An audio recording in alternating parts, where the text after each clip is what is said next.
Христос воскресе, братья и сестры.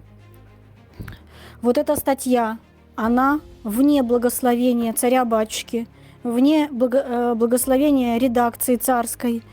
И подписывать там имя царя-батюшки и имя и название нашей церкви никакого благословения не было.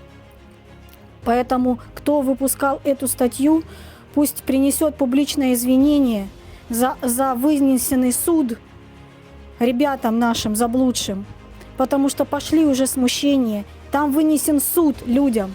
Это суд выносить, это удел Антихриста. И под вынесенным судом подписано имя помазанника, чего не должно быть никогда.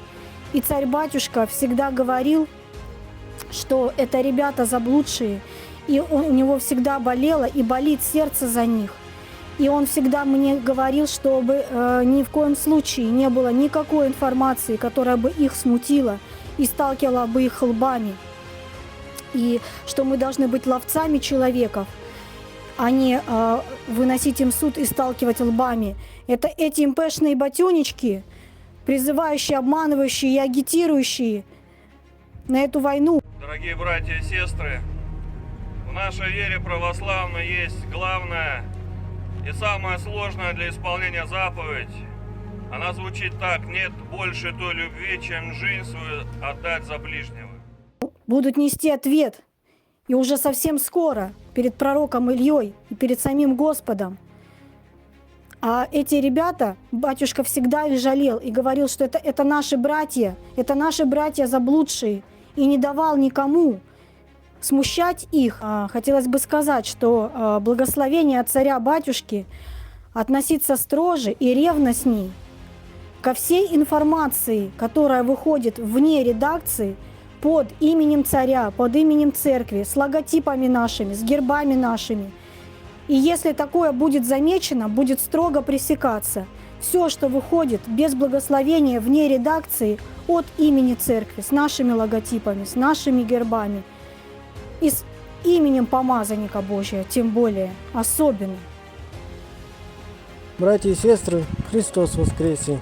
И даже не только наши братья и сестры, а все, кто увидел комментарий под видео, который ныне распространяется в сети. И что хотели бы сказать?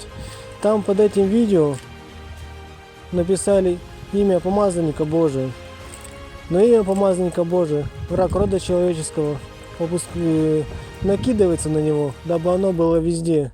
И люди многие, которые хотят сделать правду, как они считают, пред Богом, для помазанника Божия, для царской империи, они ставят туда наши символы, наши логотипы царской империи. Хотя благословение от помазанника Божия делать это токмо через редакцию Божию, дабы все это было по благословению.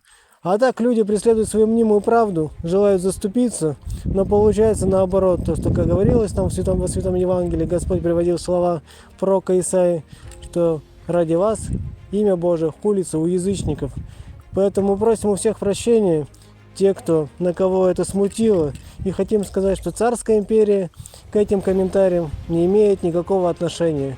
Благословение помазанник никогда такого не давал, и даже более скажу, что он относился наоборот категорически против, чтобы как-то к этим людям были вынесены какие-то суды. Помазанник Божий всегда давал суд Богу, всегда.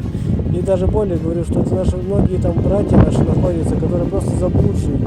Поэтому, кто услышит нас, просим у всех заочное прощение.